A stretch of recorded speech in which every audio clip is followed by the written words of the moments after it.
오늘 그래서 우리가 볼 거는 자연이랑 과학은 어떻게 달라졌을까를 보자는 거야.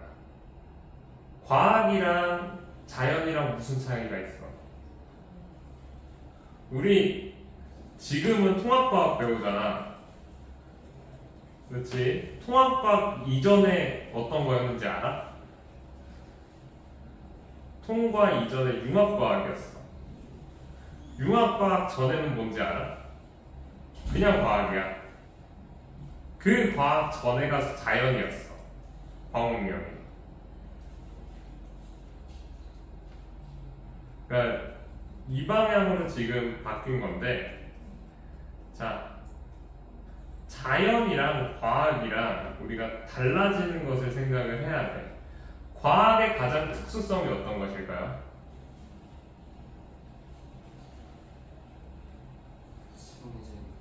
어? 자, 이렇게 생각을 해보자. 선생님이 우리 집 강아지를 봤어. 그리고 강영욱이 우리 집 강아지를 봤어. 같은 행동을 하는 걸 쳐다보고 있는데 둘은 다른 것을 느끼겠지? 내가 쳐다보고 있는 것은 뭐야? 그럼 강아지야. 강영욱이 쳐다보고 있는 것은 강아지야. 자, 그러면 이제 관찰을 한 사람은 누굴까? 선생님은 그치? 아니겠지. 강영욱이라는 사람은 강아지를 관찰을 할 거야. 우리는 강아지가 이제 발을 막 이렇게 핥고 있어. 그럼 뭐 어떻게 생각해? 걔네 귀엽다. 이렇게 생각하잖아. 강아지가 뺑글뺑글 들고 있어. 그럼 뭐라고 생각해? 귀엽다. 강영욱은 둘 다 다르게 쳐다보잖아.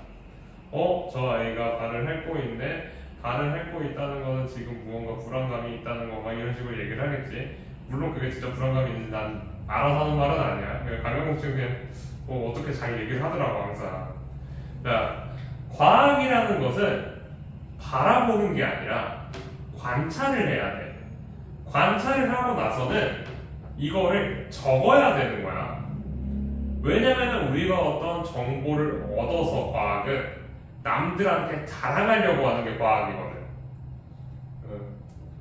뭔 말인지 이해하겠어? 과학자들이 세상에서 제일 많이 하는 거는 연구고요. 그 다음으로 말하는 제일 많이 하는 건 자랑이야. 과학자들이 연구해서 뭐해? 그래, 발표하잖아. 왜 발표를 할까? 내가 갖고 있는 이 지식이 옳고 그른지 다른 사람들과 판단을 하고 옳았을 때 성취감을 느끼니까 즉 자랑하려고 하는 거야.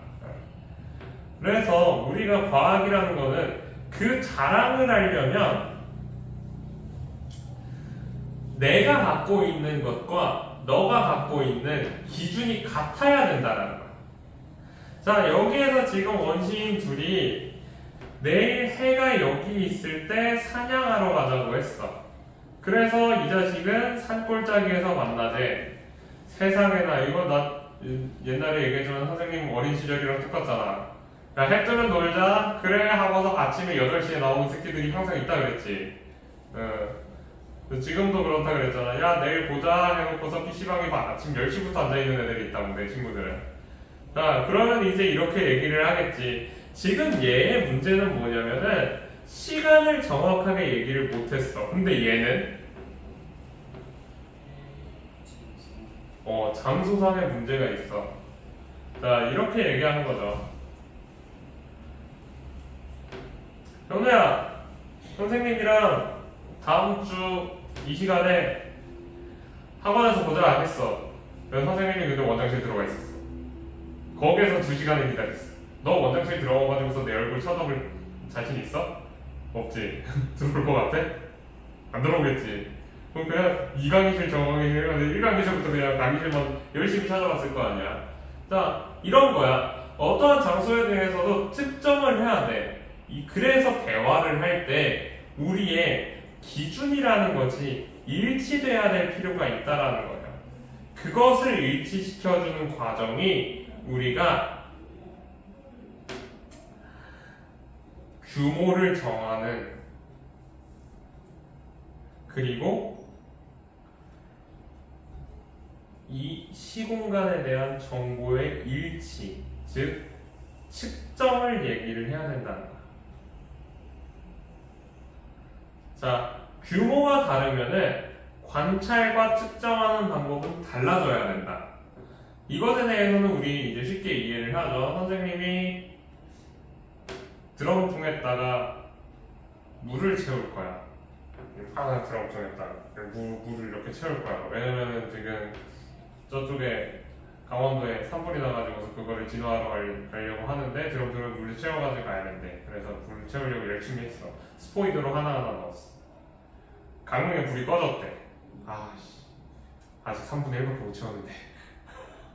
이런 일들이 생길 수가 있다는 거야. 왜? 어떤 규모에 대해서 제대로 내가 판단을 못하고 이것을 내가 오해할 수가 있다는 거야. 내가 어떠한 것을 사용을 할 때, 내가 관찰을 할 때, 측정을 할 때 이것을 방법적으로 잘못 선택을 하게 되면은 커다란 오해가 생길 수 있다 해요. 제일 큰 오해가 무엇이냐면은 양자역학을 인간 세상으로 그냥 끌고 왔을 때 오해들이 생겨. 그 얘기 들어봤니? 양자역학 세상에서는 공이 벽을 뚫고 나갈 수가 있어. 뭔 개같은 표정이 아주 그런데 양자역학 세상에서는 공을 여기다가 딱 던지잖아. 이 벽지에서 나타날 수가 있다니까. 얼마나 신기하냐면은 공이 이만한 크기잖아. 여기에서 이렇게 던져도 저 문을 뚫고 나갈 수가 없는데 벽지에서 나온다니까? 자, 이게 그거야. 이게 우리가 얘기를 하는 잘못된 생각인 거야. 지금은 고등학교 1학년 수준에서 얘기를 하는 건 그냥 단순하게 선생님이 아까 얘기했던 그 드럼통이나 스포이드 정도만 이해를 하면 되겠지만 현우가 이제 시간이 지나고 조금 더 이제 대학교에 가가지고서 과학에 대해서 더 배우게 된다면 뭐 문과 직업을 가질 수도 있지만 그래도 이제 사람이 교양으로 이제 과학을 배우는 경우들도 많으니까 요즘 그 궤도 아저씨 나와가지고 맨날 이런 거 있잖아. 그러면 뭔가 신기하잖아. 재밌고 좀 더 알아들으려면 과학을 교양적으로 공부하는 것도 좋아요. 아무튼 그런 거를 이제 이해를 하려면 구별을 해야 된다. 내가 개미를 바라보는데 망원경으로 개미를 바라보면 우리가 알 수 있는 게 없잖아. 그러니까 내가 어떤 것을 관찰하고 측정한다는 게 단순하게 양을 측정하고 길이를 측정한다는 게 아니라 우리는 잘못된 관찰을 하면 이럴 수가 있다는 거야. 코끼리 다리를 만지고 장님이 코끼리 다리를 만지고 이건 전봇대야 이렇게 얘기를 한다고 하잖아. 그게 뭐야? 내가 알고 있는 규모에 대한 지식이 없기 때문에 내가 관찰하라는 대상을 오히려 올바르게 관찰할 수 없을 수도 있다. 이거는 나중에 사회과학적으로도 넘어가면은 굉장히 이런 경우들이 굉장히 많아요. 관찰 범위 내가 연구 조사 방법을 잘못 선택하는 경우들이 생겨. 예를 들어서 우리가 코로나 연구를 할 거야. 코로나 연구에서 코로나의 전염성에 대해서 내가 연구를 할 건데 개인과 개인 간의 위생수칙을 지키지 않았을 때의 전염에 대해서 내가 그걸 연구를 했어. 따라서 그렇기 때문에 사람들이 코로나에 걸린 것은 손을 잘 안 씻고 마스크를 안 했기 때문에 코로나에 걸렸다 하고서 발표를 해. 막 사람들이 박수를 쳐. 맞아? 그것만이 원인이야? 아니잖아. 우리가 그래서 사회과학이나 자연과학에서 어떤 스케일을 다룰 때 조심해야 되는 이유가 그거예요. 내가 잘못해서 시공간의 규모를 잘못해서 거시와 미시를 혼동하면은 커다란 범위에서 내가 봐야 되는데 손쉽기라는 미시적인 것을 통해서 거시적인 것을 설명을 하려다 보니까 나머지를 무시하면서 얘의 설명이 제대로 이루어지지 않을 수가 있다. 그렇기 때문에 거대한 것을 설명을 할 때나 작은 것을 설명을 할 때는 우리가 그것을 나눠서 다르게 바라보자. 그렇기 때문에 이러한 그것을 내가 얘가 거시세계에 있는지 미시세계에 있는지에 대해서 측정을 하는 것이 세계의 규모와 측정하는 것이 과학의 가장 기초가 되기 시작을 하는 거예요. 내가 얘가 얼마나 짧은 시간에 벌어지는가, 긴 시간에 벌어지는가, 작은가, 큰가 이 네 가지의 조건을 통해서 우리는 과학에서 어떠한 연구 방법을 선택을 하고 측정 방법을 선택을 하고 그리고 얘를 통해서 무엇을 알아보는지를 거기에서 첫 단추로 이제 시작을 하는 거예요. 그렇기 때문에 굉장히 중요한 단원이에요. 많은 그러니까 사실 많은 학교 선생님들도 이걸 왜 가르쳐나 싶으신 분들도 굉장히 많아. 학원 선생님들도 마찬가지고 너무 당연한 얘기들이잖아. 그런데 세상에는 당연한 얘기를 해도 당연하지 않은 사람들이 항상 존재를 해요. 그런 것들 중에 정말 많아. 근데 진짜 선생님도 많이 봤어. 이 당연한 것을 이해를 못 해가지고서 실험을 실패하는 친구들이 가끔 있어. 이제 화가 나는 거야. 그냥 자로 되면 되지. 왜 마이크로미터나 버니어 캘리퍼스 그 몽키 스패너 알아? 돌리면 이렇게 왔다 갔다 움직이는 거? 그런 것처럼 버니어 캘리퍼스도 돌리면 이렇게 움직여. 마이크로미터로. 그래서 엄청나게 정밀하게 측정을 하는 그런 기구들이야. 그냥 자로 갖다 대면 되지. 뭐 그거 거기까지 측정을 해 하고서 진짜로 자로 되는 애가 있어. 그럼 실험 어떻게 되겠어? 보고서 점수 개판 나는 거지 그러면. 아무튼 그런 것들에 대해서 이제 오차나 그 작은 것들의 실험적인 부분은 정말 작은 변인에서도 우리가 문제가 생길 수가 있기 때문에 내가 원하는 오차가 몇 %인지까지도 고려를 하고 나중에는 측정을 해. 굉장히 과학도 세밀한 약간 아티스트예요. 자, 조금 더 보면은 이제 초시계로 100m를 달리는데 걸리는 시간은 측정할 수 있다. 우리도 오차 범위가 낮은 것들에 대해서 측정하는 건 우리도 가능하다. 왜? 그 오차 범위에 대한 나머지 것들을 버리면 되니까. 하지만 빛이 두 지점 사이를 이동하는데 걸리는 시간처럼 너무 짧은 시간이나 암석이 풍화되는데 걸리는 시간처럼 너무 긴 시간을 측정하기가 어렵다라는 거예요. 자, 우리는 요 1번 빛이 두 지점 사이를 이동하는데 걸리는 시간이라는 것을 측정하기 어렵다는 걸 쉽게 이해해. 자, 암석이 풍화되는데 걸리는 시간은 왜 측정하기 어려울까? 다른 사람이 이어받으면 되잖아. 뭐 그러면 일단 측정할 수 있는 거 아니야?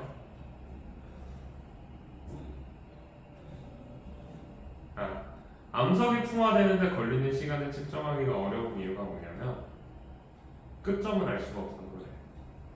시작점과 끝점을 우리가 구별을 못해. 풍화가 됐대. 얘가 쪼개졌어. 한 3mm가 됐어. 풍화가 끝난 걸까? 어이씨, 애매하지. 더 쪼개질 수도 있잖아. 자, 그럼 더 쪼개졌어. 이번에는 엄청나게 고운 실트가 되었어. 쉐입이 됐어. 그 진흙이 됐다는 거야. 더 안 쪼개질까? 더 풍화가 일어나지 않을까? 더 침식이 일어나지 않을까? 모양이 변할 수 있지 않을까?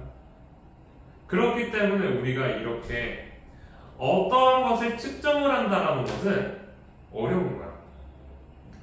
자, 조금 더 쉽게 얘기를 하면은 사실 짧은 구간에서도 이런 경우가 많이 존재를 해요. 우리 그냥 가장 쉽게 볼 수 있는 화학 반응 중에 하나가 중화 반응이 있잖아. 중화 반응에서 둘을 섞어서 흔들었어. 그럼 얘네들이 100% 1대1 비율로 지금 딱 정해져 있는 거야.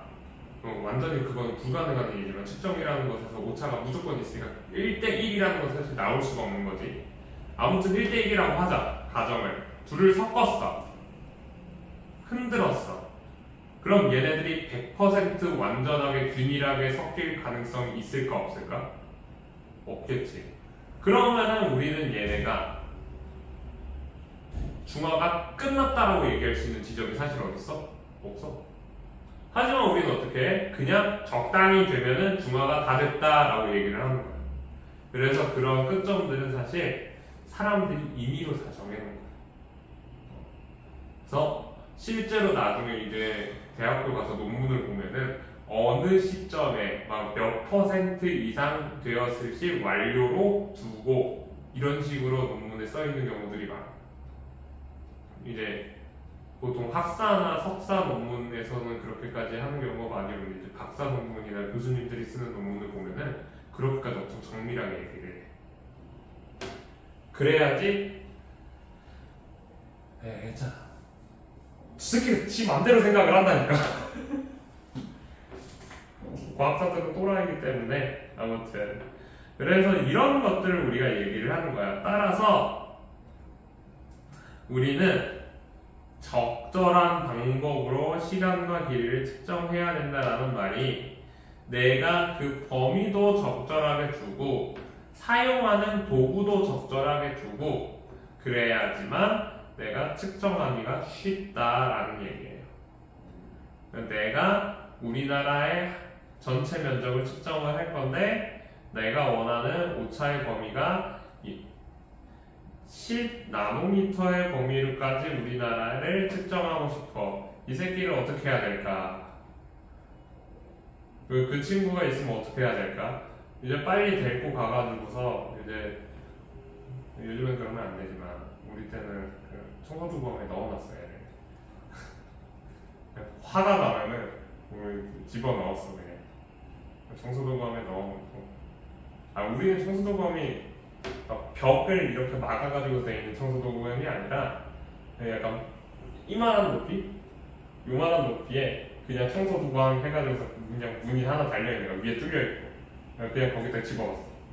미친새끼 하면서 한 번씩 그랬어. 이제 진실의 방에 한 번씩 넣었다 빼야지 얘가 좀 잠잠해져 그런 애들은. 아무튼 이런 식으로 얘기를 하고요. 자, 근데 사실 제일 중요한 건 요거야. 지금 정말 별거 아닌 것 같은 그림이죠. 여기 뭐야? 왼쪽에 가운데 에베레스트 산이에요. 오른쪽에 여기 왜 중요한지 알아? 아니? 학교 시험에 나오는 그림 자료는 교과서에서 가져와요. 그러니까 이런 것들이 우리한테서 이제 뭐야? 길이 측정에 대한 사례로서 나타날 수가 있구나. 그럼 어떻게 문제가 나오겠어? 첨성대의 높이 어떻게 측정할까?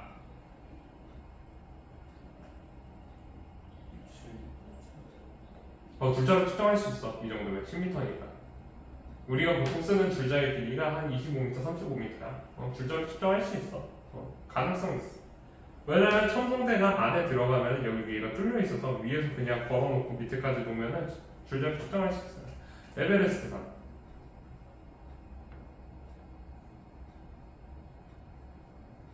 왜 여기 골치가 빠집니까? 자, 에베레스트 산의 높이를 측정하는 방법은 굉장히 간단해요. 에베레스트 산에서 보여줄게. 산 꼭대기가 여기 있잖아. 오이씨 파란색인 것도 안 보여. 이 색깔을 아무거나 하면 안 돼서 노란색 좀 보인다. 자, 에베레스트 산 꼭대기에서 여기 아래까지 선을 연결을 하세요. 그리고 삼각형을 그려. 밑에서 내가 서 있어. 요즘에서 서 있다고 해보자. 그리고 팔을 뻗어. 팔을 들어. 팔을 이렇게 들었어. 그럼 여기 각도 있지? 이 각도랑 이 각도랑 똑같이 맞추면은 내 팔의 길이랑 여기서부터 여기까지 길이랑 해서 삼각형의 닮은기로 찾을 수 있어요. 이게 우리가 얘기하는 측량이라는 거야. 레이저로 하죠 요즘에는. 이렇게 굉장히 간단하게 하지 않고요. 지구의 반지는 똑같이 측량으로 하는 거야.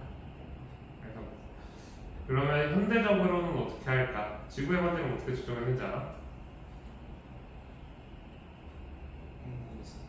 인공위성으로 측정을 하나. GPS. 자, 그렇게 해서 사람들은 이렇게 시간과 길이를 측정을 하려고 많은 노력을 했다. 자, 시간과 길이를 측정하는 많은 노력이 왜 필요하다고? 나의 노란색 또 한 번.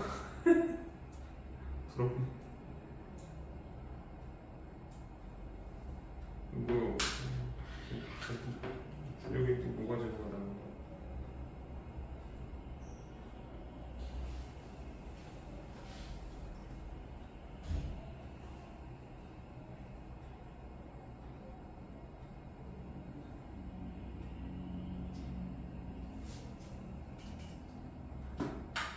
자, 내가 측정을 하는 범위가 즉 뭐야? 이 범위가 과학의 범위인 거야. 우리가 측정할 수 있는 곳까지만 우리가 이해하는 거야. 자, 그래서 과거에는 태양이나 달의 모양 변화로 시간을 나타냈다. 태양의 위치, 양력, 그치. 요게 앙부일부 이런 거고요. 조선시대에는 그래 앙부일부를 썼다. 요 앙부일부도 중요해. 예시들. 자, 현대에는 세슈먼저 시계를 쓴다. 자, 그럼 우리 이렇게 생각할 수 있겠죠. 과거에는 시간을 측정하는 방법에 앙부일부를 쓰고요. 현대에는 세슈먼저의 시계를 쓴다. 자, 길이도 과거에는 손가락의 마디의 길이, 이걸 우리가 뭐라 그래? 아무튼 우리나라에서는 촌이라는 걸 썼고, 인치 이런 거고요. 발걸음의 폭, 이거는 feet, 야드 그런 거, 일정한 길이의 막대, 자 이런 걸 얘기를 해요. 척.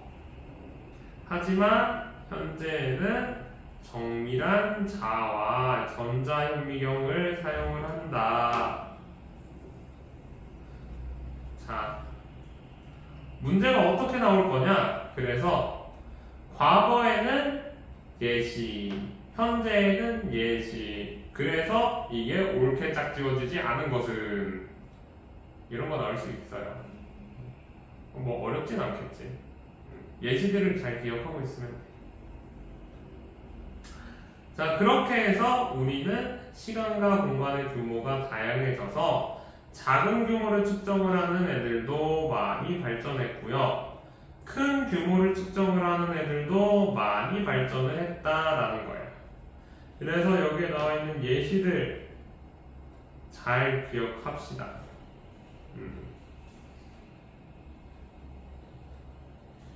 자, 그러면 이제 미시세계와 거시세계를 이제 잘 확인을 합시다. 제일 중요한 거야. 선생님 항상 얘기하지만, 자, 너가 알아야 할 게 여기 딱 나와 있어. 스스로 평가하기. 미시세계와 거시세계의 차이점을 설명할 수 있나요? 미시세계는 뭐니? 얼마나? 라고 하면 틀리는 거라니까. 미시세계는 눈에 보이지 않을 정도의 크기를 전부 다 미시세계라고 얘기를 해요. 맨눈으로 안 보이는 애들. 돋보기만 써도 미시세계라고 얘기해요.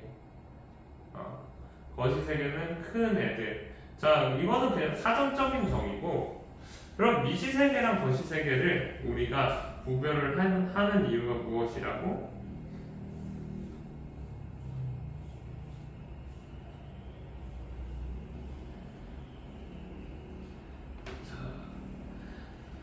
크기가 작으면은 시간도 짧아진다라는 거야. 내가 움직이는데 요만큼 움직일 거야. 그러면은 더 짧은 시간, 더 짧은 거리, 나노미터 단위에서는 거기를 이동하는데 거의 마이크로초의 시간이 걸리겠지. 내가 1초에 1m씩 움직인다고 치면 펜토초구나. 마이크로는 나무보다 큰 거예요. 자, 아무튼 그래서 우리가 시간과 공간은 굉장히 연관성이 크기 때문에 내 측정에도 연관이 생긴다라는 거죠.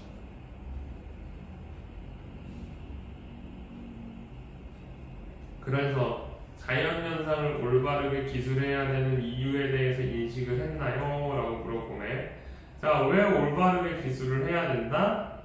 내가 보고자 하는 것을 정확하고 그리고 내가 보고자 하는 것의 규모에 따라서 올바르게 연구할 수 있는 방법을 알기 위해서 이런 것들이 필요하다라고 얘기를 하면 되겠네요.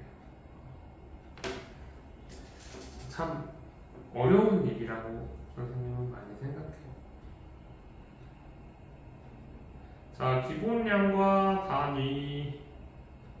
이제는 사람들이 어떻게 해서 이 기본량이라는 거, 사람들이 과학에서 중요하게 얘기하는 기본량을 설명을 해야 되고요.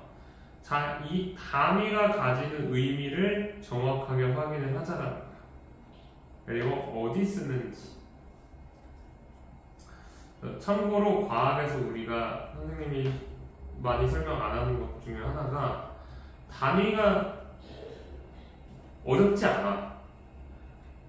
속도의 단위 몇이니? 미터. 속도 어떻게 구하니?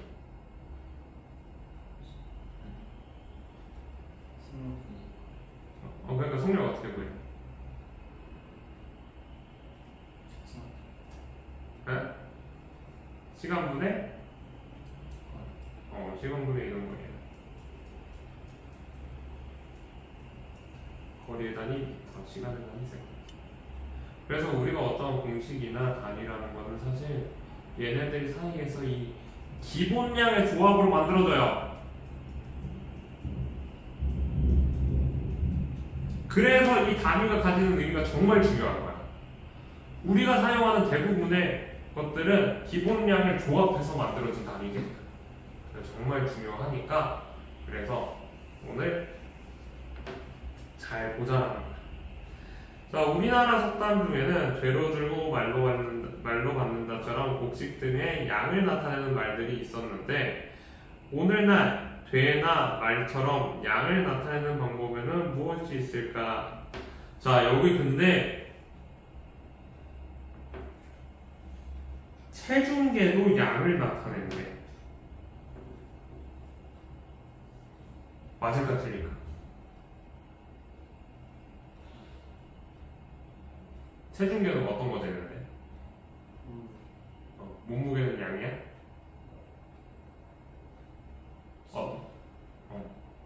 질량. 우리 일반적으로 그냥 지구상에서의 몸 중력을 질량으로서 나타내려고 많이 하니까.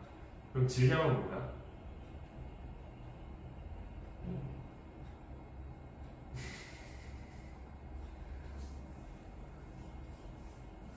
우리 굉장히 애매한 거니까 GPT 친구한테 물어보자.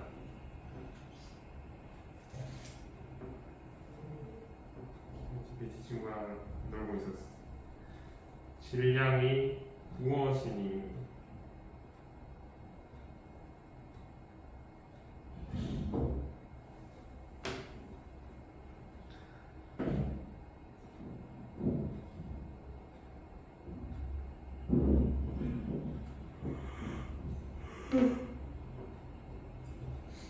자, 이 응답 2가 이게 뭐야? 우리 중학교 때 배웠던 질량이야. 얼마나 무거운지를 나타내는 척도다. 그리고 물질의 양을 나타낸다. 물질의 양이 뭔데? 왜 부피로 표현하면 안 돼? 일단 여기서부터 우리 의문점이 생겨. 조금 생각을 해보면은 사실 질량도 양이라는 거는 무게도 양이라는 건 배워서 알긴 하지만 정확한 건 잘 설명을 못해요. 그리고 그러면서 얘도 뭐라 그래? 그냥 질량의 특징을 갑자기 냅다 꽂아버리고 그리고 질량이 왜 양인지에 대해서는 설명을 잘 못해. 하지만 이제 여기 보면은 질량이 무엇인지에 대해서는 사실 이게 제일 잘 나타나져 있는 거야. 질량이라는 것은 물질이 가지고 있는 고유 성질 중에 하나인데 이것에 의해서 중력이 나타난다는 게 제일 중요해. 따라서 이 중력에 의해 내가 걔한테 눌려서 아프고 무겁고 한 거야. 내가 그 중력이 걔가 나를 누르는 힘이라는 그 중력이 세지기 때문에 내가 아파지는 거고. 그런 것들, 그리고 변하지 않는다는 특성, 플러스 관성의 척도, 이런 것들을 통해 이것도 하나의 양으로서 과학에서는 필요하다라는 거죠. 하지만 일상에서 얘기하는 그거랑은 좀 달라. 자, 지금 여기서는 뭐야? 과학이야, 일상이야? 일상에서는 체중계를 어떻게 쓴다? 사실 요거 생각하면 돼요. 체중계뿐만 아니라 각종 저울들이 있잖아. 여기 질량을 통해서 우리가 계량을 하는 경우들을 얘기하는 거야. 계량 수저와 계량 컵은 무엇을 통해 계량하는 거야? 부피를 통해 계량을 하는 거야. 자, 그럼 질량을 통해서 계량하는 게 좋을까? 부피를 통해서 계량하는 게 좋을까?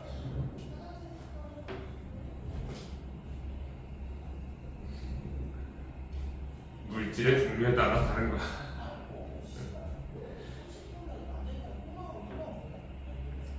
내가 물을 갖고 있어. 물 1kg을 재는 게 편할까? 1리터 재는 게 편할까?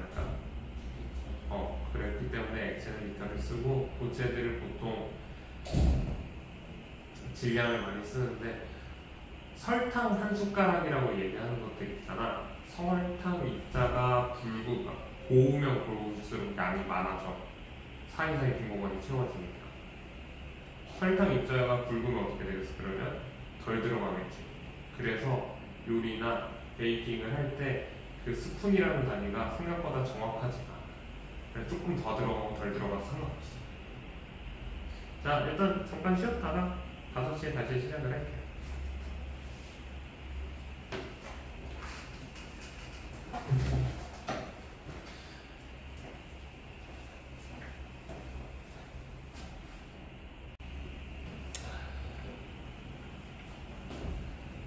이제 기본량에 대해서 좀 설명을 할게요. 그렇죠? 아이고, 안 어렵지, 여기 파트. 자, 우리가 다양한 것들을 측정을 할 것인데, 그 중에서도 기준이 되는 7가지를 선정을 했어요. 그것을 시간, 길이, 질량, 전류, 온도, 그리고 2가지가 더 있죠. 물질량과 광도까지 해서 7가지를 기본량으로 설정을 하고서 확인을 하고 있는데, 그 이유는 이 7가지를 가지고 우리가 다른 것들을 표현을 하기가 편하기 때문에 얘네들을 기본량으로서 얘네들을 기준해서 나머지 애들의 단위들을 정하겠다라고 얘기를 하는 거예요. 그렇다면은 여기에서 시간과 길이는 우리가 쉽게 시간, 길이, 질량까지는 우리가 쉽게 이해하지만 뒤에 있는 애들은 왜 얘네들이 선정되었는가도 조금 생각을 해볼 필요가 있겠죠. 자, 여기에 뒤에 있는 전류, 온도, 광도 이 3가지는 에너지와 관련된 개념이고, 물질량은 무엇이냐면은 각각의 물질의 개수에 대한 이야기예요. 우리가 시간, 길이, 질량은 양에 대한 표현이라서 얘를 하나, 둘, 셋, 넷 세지 않아. 우리가 물 1리터라고 그러지 물 1개 이렇게 표현 안 하는 것처럼. 하지만 물질량은 실제로는 무엇이냐면은 원자와 분자의 개수를 한 번에 묶어서 셀 때 쓰는 것을 우리가 물질량이라고 얘기를 해요. 따라서 얘의 필요성은 우리가 화학 반응을 할 때 혹은 다양한 원소나 원자, 분자들을 셀 때 그때 개수로서 사용 가능한 것들이 없어서 얘는 어쩔 수 없이 무조건 기본량으로만 쓸 수가 있겠네요. 전류와 온도 같은 경우는 무엇이냐면은 인간이 사용하는 에너지의 상태 중 가장 기본적으로 많이 쓰는 게 운동 에너지야, 사실. 열 에너지랑. 하지만 운동 에너지 같은 경우는 우리가 얘를 운동, 즉 속도와 관련된 것으로 표현을 했기 때문에 여기에 존재하지 않고요. 에너지로서 대신에 전류랑 온도, 광도처럼 우리가 주변에서 보기 쉬운 전기 에너지와 열 에너지, 빛 에너지를 통해 다른 모든 에너지를 표현하고자 하는 거야. 핵 에너지라는 것도 결국에 나중에 열과 빛으로 바뀌잖아. 그래서 얘네들이 기본이 되는 에너지의 형태고 우리가 사용하는 운동을 제외한 나머지 것들이기 때문에 얘를 우리가 기본량으로 두었던 거야. 그래서 이해가 가죠? 자, 그래서 이 기본량을 나타내는 단위 보면은 여기 시간은 초, 길이는 미터, 질량은 킬로그램, 전류는 암페어, 온도는 켈빈으로 나타나 있다. 여기 그럼 이 천재교육에는 무엇이 빠져 있어? 지금 설명을 계속하고 있는데 기본량에 대한 설명에서 없는 게 있네. 아까 전에 얘기를 했던 나머지 빠졌던 두 가지 물질량이랑 광도라는 부분이 설명이 미흡하네요. 그래서 여기는 그냥 물질량이랑 광도는 있다 정도만 알면 되고 얘네들의 단위에 대해서는 신경 쓰지 말라는 거예요. 그럼 학교 시험 문제, 학교 선생님이 가르쳐줬다면 그래도 알고 있어야 돼. 그래서 학교 구교재에 물질량이라는 게 단위가 몰이다 라고 써있는 게 있으면은 공부하셔야 되고요. 똑같이 마찬가지로 물질량 말고 광도라는 게 CD, 칸델라라는 게 있으면은 공부하셔야 돼요. 자, 여기에 나와 있는 여러 가지 내용들에서 결국에는 우리는 답이라는 것이 중요하다. 그래서 이거 기억을 합시다. 좀 넘어갈게요.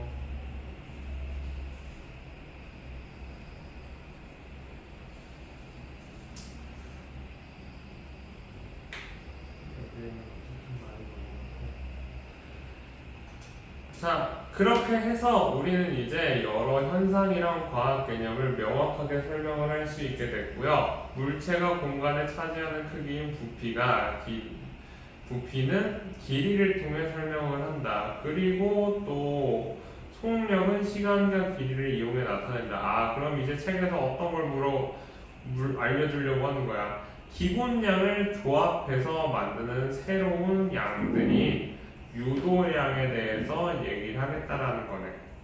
즉 기본량이 아니라 다른 기본량들을 곱하거나 나누거나 해서 만들어진 양을 우리가 유도량 이렇게 얘기하기로 했죠. 그래서 여기 예시 부피, 속력, 농도, 배터리 용량 이런 것들이 있다. 이거 4개는 꼭 외워두라는 얘기야. 일단 교과서에 나왔으니까. 자, 뭐 영국 그리니치 천문대가 세계 시각의 기준이다. 이건 그냥 우리가 이거 기억이 안 나. 세계 기준 시간 UTC라고 얘기하는 이 협정 세계시가 있는데 이 협정 세계시는 그리니치 평균시와 같습니다 라고 써있죠. 그 이유는 영국에 있는 그리니치 천문대에서 최초로 우리가 24시간이라는 것을 정했고요.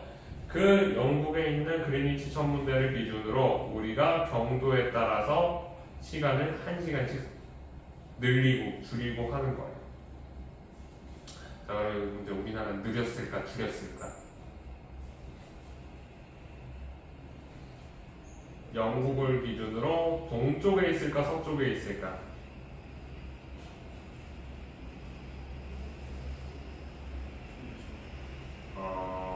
동쪽에 있어. 동쪽에 있으면 더했을까 뺐을까? 더해요. 우리는 더한 거예요. 굉장히 복잡해. 맞나? 아닌데 우리가 플러스 9시간인가 그럴걸? 아 UTC 한국시간 변화 그치 9시간 플러스 빠릅니다 써있죠.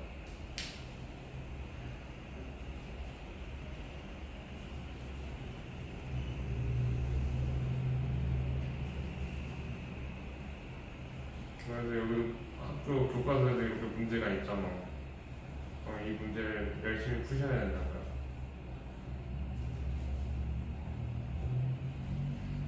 이 문제들이 나온다니까. 학교 부교재는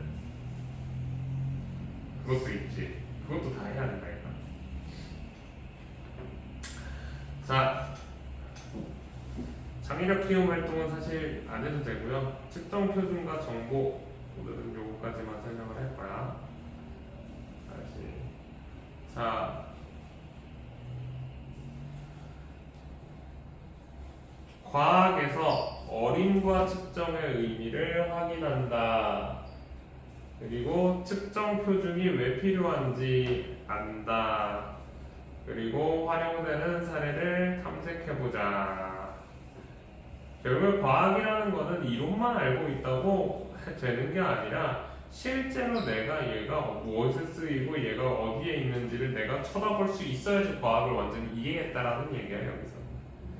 그러니까 내가 아무리 F는 MA와 중력 가속도에 대해서 완벽하게 문제를 풀고 있다고 얘기를 해도 내가 땅바닥에 발을 딛고서 서 있는 이유를 설명을 못하면은 내가 중력을 이해한 거야? 안 한 거잖아. 따라서 우리는 계산도 계산이고 내용도 내용이지만 현실에서 과학을 찾을 수 있는 사람이 되자라고 얘기를 하고 있어요.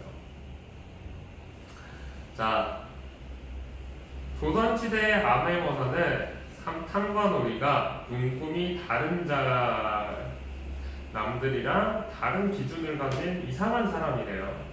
세상에는 다른 사람이랑 비슷하게 객관적인 눈을 가지고 살아야 돼. 자, 근데 백성들을 속여가지고 세금을 많이 걷는 것을 막기 위해 유척이라는 자를 가지고 다녔대. 자, 그래서 유척은 여기 노쇠로 만든 자라서 얘가 잘 안 없어졌겠죠. 잘 해지지 않았을 테니까 이 유척이랑 지방관리가 탐관오리의 자랑 비교를 해서 관리 감독을 했겠죠.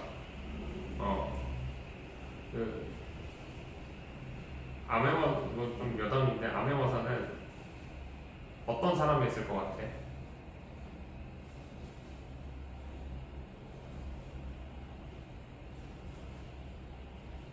똑똑한 사람이었을까? 힘센 사람이었을까?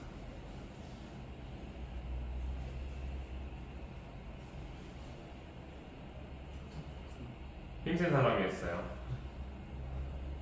이유는 보통 두 가지가 있는데 첫 번째는 탐관오리랑 그렇게 시비가 붙는 일들이 많아서 이게 몸싸움을 하는 일들이 많아가지고서 라는 얘기가 있고, 두 번째는 조선에 호랑이가 너무 많아서 혼자 다니면은 호랑이한테 잡아먹히기 때문에 꽤 무도를 잘 하는 사람이 가는 경우들이 생각보다 많은데, 그래서 어사 박문수도 단순한 문관이 아니었다라고 얘기를 해요. 그래서 암행어사라는 사람들은 문무를 겸비한 사람들이 많이 해요.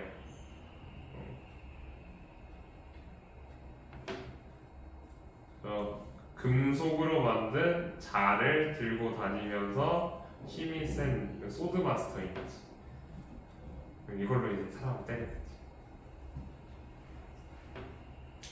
자, 키가 얼마인지 궁금할 때 다른 사람과 등을 대고 서서 눈으로 비교해. 중요한 건 누구예요? 눈으로 비교한다. 이것이 어림의 포인트야.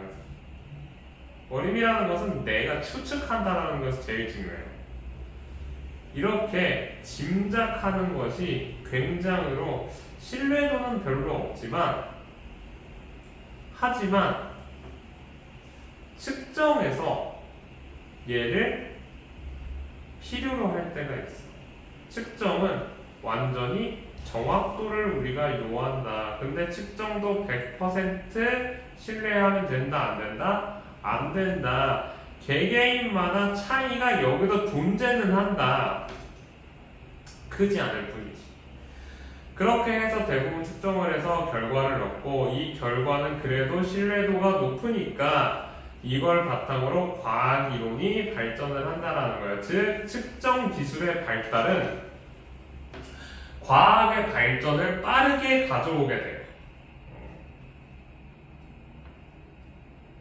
여기서 보면은 이 친구가 지금 재고 있는 방식을 보자. 이 액체의 온도는 24.3도라고 지금 나와 있지. 이 아이는 지금 액체의 어느 부분에다가 찔러 놓고서 저러고 있는 거니? 위, 가운데, 아래. 액체의 온도 측정 생각을 해보자. 어디 찔러야겠니? 이 친구는 제대로 측정했니? 아니야. 그래서 이 측정이라는 것도 굉장히 난이도가 있는 기술이에요. 아무렇게나 막 측정을 한다고 되는 게 아니라 이제 뭐 위험물 관리사 혹은 영양사, 위생사 이런 분들은 측정을 정말 많이 하시는 분들이잖아. 그분들의 규범을 보면은 어느 위치에서 측정을 하는지까지도 전부 다 나와 있어. 규범이. 몇 분 동안 넣어놓고 온도를 관찰하는지까지도 다 나와 있어. 간호사들도 마찬가지. 몇 초, 몇 분 이렇게 다 얘기를 해요. 그래서 측정이라는 게 개개인마다의 차이를 줄이기 위해서 그런 노력도 하고 있어요. 하지만 일단 제일 중요한 것은 기준이 되는 것을 설정을 해놔야 돼. 그것을 우리가 측정 표준이라고 얘기를 하는데 이게 없으면 골치가 아프다라는 거야. 내가 얘기하는 것과 네가 얘기하는 게 다를 수가 있다는 거야. 선생님이 생각하는 1인분은 한 밥 한 3공기 정도는 먹어야 1인분이라고 생각할 수도 있잖아. 나 그렇게 안 먹어. 선생님도 먹어봤자 한 공기 밥 먹으면 터질 것 같아. 지금 잘 안 먹어. 선생님 옛날에는 그래도 밥 2공기는 먹어야지. 일단은 근데 아직도 똑같이 생각을 하는 게 음식점에서 주는 그 조그마한 스낵밥 그릇에 있는 공깃밥은 1인분이 아니야. 그거는 사실이야. 그거는 1인분이 될 수가 없어. 공깃밥 1인분이 200g인데 그건 200g 안 들어가. 140g밖에 안 들어가. 그래서 그건 상술이 맞아.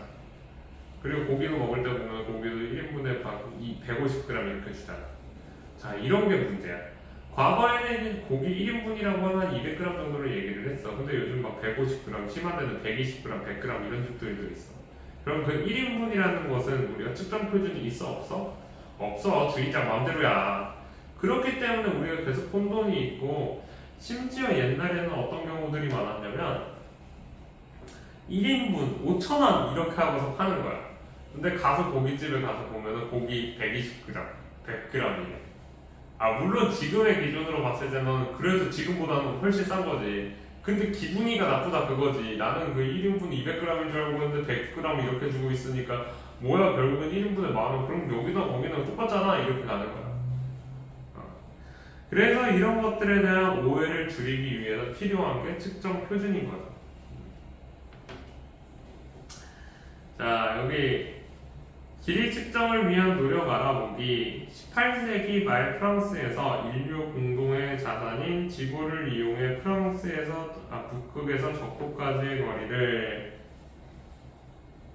1000만 분의 1을 1m로 정의를 했다. 이 자식들은 지들이 뭔데 이거를 지들 멋대로 이렇게 정의를 하니. 그리고 잘 생각해보면은 왜 북극에서 적도까지니 남극에서 적도까지가 아니라 그냥 지들 멋대로라는 거야. 그래서 이거를 통해서 미터 원기를 제작을 했고요. 1875년에 17개 나라가 모여서 도량경 통일에 관한 조약을 했대요. 미터 협약이라는 걸 맺은 거죠.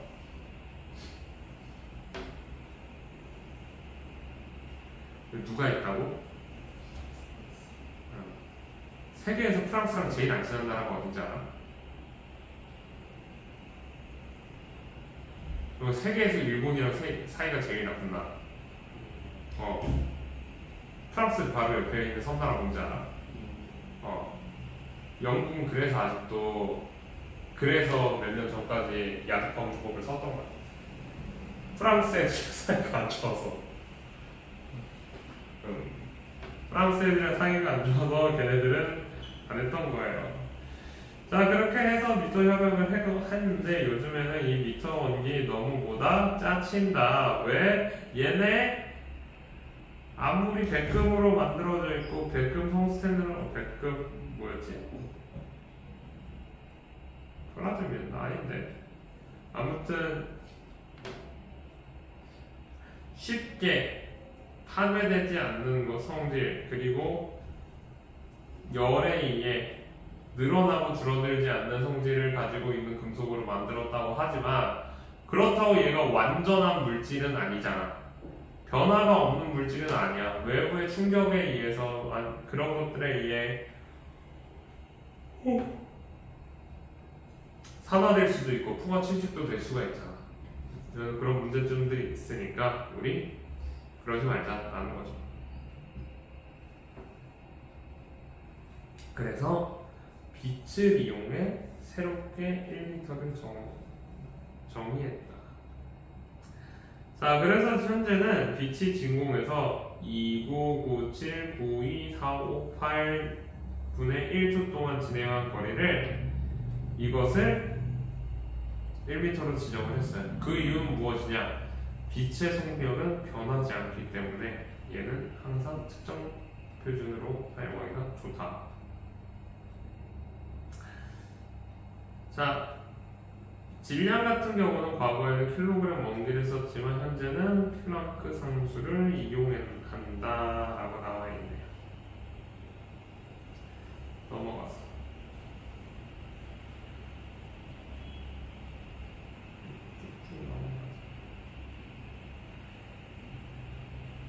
이런 건 그냥 너가 읽어봐. 측정 표준에 활용해 있는 요 예시들도 읽으셔야 돼요. 혈당량 측정, 부품 생산, 미세먼지 농도, 발사체 개발. 여기도 보면은 혈당량 측정, 미세먼지 농도, 자동차 부품, 인공위소 궤도와 높이 이런 데도 많이 쓴다. 원자의 크기 측정, 우주의 나이 측정 등 이런 식의 예시가 하나, 둘, 셋, 넷, 다섯, 6개의 예시 다 알아두시고 계시면 돼요.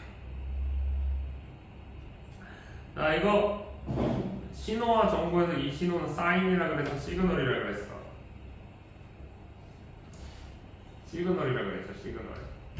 우리가 어떠한 형태든지 나한테 외부의 변화를 통해서 정보를 주는 것을 우리가 신호라고 얘기를 했어요. 시그널. 자, 그렇다면은 내 맥박, 혈압 이것들은 나한테 어떤 시그널을 줄 수 있다라는 거야? 내 건강상 위험을 느낄 수 있다. 운동을 하다가 심박수가 갑자기 미쳐가지고 170을 찍어. 170 못 찍을 수 있지. 근데 갑자기 심박수 측정 불가 같아. 그럼 이제 시리가 어떻게 하는지 알아? 시리가 이제 119 불러줘. 내가 정상적인 판단을 하기가 힘드니까 시리는 119를 불러. 그럼 이제 갤럭시 워치는 뭐 하는지 알아? 가만히 있어. 그럼 이제 샤오미 Mi 밴드는 뭐 하는지 알아? 어차피 똑같아. 측정 못해. 아무튼 그래서 보통 사람들이 이 애플워치를 선호하는 이유 중에 하나가 그런 것도 있어. 애플워치 때문에 사랑하는 사람들에 대한 그 많은 이야기들이 있거든. 뉴스 기사들도 있고. 그러다 보니까 굉장히 그 시그널을 잘 판단을 한다는 거죠. 근데 전부 다 외국 얘기야. 우리나라 얘기 없어. 우리나라 얘기 왜 없냐면은 내 생각에 이거. 우리나라가 애플워치를 안 차고 다녀서가 아니라 우리나라는 사람들이 쓰러지면은 심폐소생술을 잘해. 생각보다. 다들 배우잖아. 너도 배웠잖아, 현대야. 다들 배워서 알아. 심폐소생술 하는 것도 알고 어떻게 해야 되는지도 알고 하면서 엄청 무섭고 힘들긴 하지만 그래도 하게 돼. 나는 해본 적은 없지만 이게 심폐소생술이라는 게 벙쩍 그렇다 그러더라고. 그냥 갑자기 누가 툭 하고 쓰러지면 사람이 놀라가지고 우리 심폐소생술 할 때 어떻게 돼요? 어깨를 톡톡 두드리면서 괜찮으세요? 하라 그러잖아. 어깨를 두드리는 이유부터 우리가 전부 다 배우죠. 어깨 왜 두드려? 사람의 쇄골을 톡톡 치는 것만으로도 뇌로 가는 신경나발이 제일 많이 자극을 받아서 인간이 의식이 있다면 쇄골을 톡톡 치는 것만으로도 반응이 있어야 돼. 그런 것들도 포함해가지고서 막 다 배우고 열심히 배우고 심폐소생술을 하기 직전에 주변 사람한테 도움을 구해야 합니다 하면서 얘기하고 심폐소생술은 2인 1조로 하는 게 좋습니다. 그런 것도 배우고 다 배우면 뭐하냐고. 딱 들어가면 머리가 하얘져. 그래도 그럼에도 불구하고 우리나라는 하는 사람들이 많다라는 거야. 그래서 사실 필요가 없죠. 자, 그런 시그널도 생각을 해보죠. 우리 그러면은 이 신호라고 얘기를 하는 게 과학에서만 얘기를 하는 게 아니라는 거야. 아까 전에 얘기를 했던 그 전조 증상 같은 것들, 심폐소생술이 우리에게 필요하게 하는 누군가가 평소랑 다르게 다리에 힘이 없어해. 그리고 표정이 얼굴이 한쪽이 안 움직여. 한쪽만 웃음을 지어 자꾸. 이게 뭐야? 뇌경색의 전조 증상이야. 뭐 하는 거야 그게? 우리한테 몸이 아프다는 시그널을 우리 몸이 주고 있는 거잖아. 신호를. 그 정보를 알아내느냐 못 내느냐가 사실 얘가 신호인지 아닌지를 구별하는 거지. 아무튼 신호라는 것은 우리한테 결국에 유용한 정보를 주게 돼요. 그걸 멈춥니다. 자, 이 센서라는 것은 자연계의 신호를 전기 신호로 바꾸어주는 장치를 우리가 센서라고 얘기를 하는데, 즉 연속적인 값을 갖는 아날로그를 우리가 디지털화시키는 것을 우리가 센서라고 얘기를 합니다. 그럼 디지털을 아날로그화 시킬 수 있을까 없을까?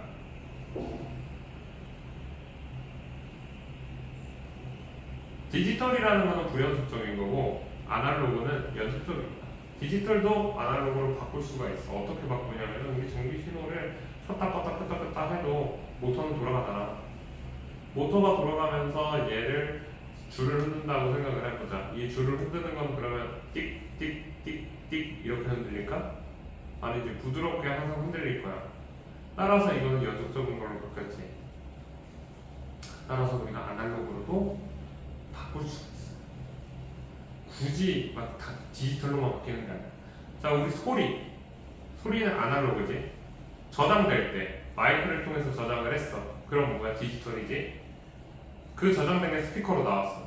그럼 다시 또 뭐야? 아날로그가 되는 거야. 그래서 이런 형태를 우리가 아날로그와 디지털이라는 걸 좀 구별을 해야 되는데 참 어려워. 우리가 일상생활 안에서 약간 디지털이라고 인식을 못해도 디지털인 것들도 있고 아날로그라고 생각을 해도 아날로그가 아닌 것들이 있어요. 그래서 이런 것도 좀 잘 생각을 해봐야 돼. 그래서 디지털 정보 결국에는 센서로 얻은 전기 신호랑 디지털 변환 기술을 통해서 다양한 디지털 정보를 얻을 거고요. 이걸 통해서 우리는 정말 유용하게 활용을 하고 있어요. 전송이 쉽기 때문에 정보를 주고받을 소통한다. 정보통신에 사용을 하고요. 이것은 현재 시간과 공간의 제약이 없어서 빠르다. 그리고 사회관계망 서비스가 우리가 알고 있는 SNS죠. 소셜 네트워킹 서비스를 통해서 정보와 인터넷, 물건 구매, 은행 거래, 로봇, 시간, 장소 구애 안 받는 원격 교육 같은 다양한 통신의 발전이 이루어진 게 다 누구 덕분이다? 센서 덕분이다. 플러스 뭐야? 디지털 기술. 얘가 뭐야? 컴퓨터다 컴퓨터.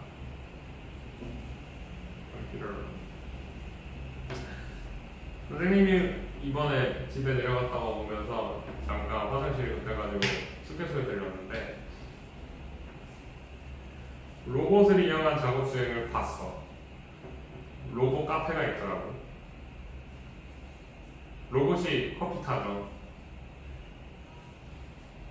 그런 거 꽤 찾아보면 있잖아. 9시 뉴스 같은데, 유튜브 같은데 가끔 보이잖아. 근데 나도 실물로 본 거는 진짜 오랜만이었어. 언제 마지막으로 봤냐면 선생님 고등학생 때였나 중학생 때였나 그 LG 사이언스 파크 거기 있잖아. 잠실이었나? 삼성동인가? 몰라. 잘 기억이 안 나. 너무 어릴 때 가서. 거기에 15년 전이야. 거의 15년, 16년 전에 갔을 때 거기에서 커피를 타는 로봇이라고 하면서 막 박수를 치던 기억이 있어. 와 진짜 로봇이 엄청 발전을 했구나. 근데 이제 그게 상용화가 될 정도면은 생각보다 싸다라는 거죠. 그런 로봇은 이제. 그래서 엄청나게 현대문명이 빠르게 발전을 하고 있어요. 어느 쪽에서? 정보통신에서.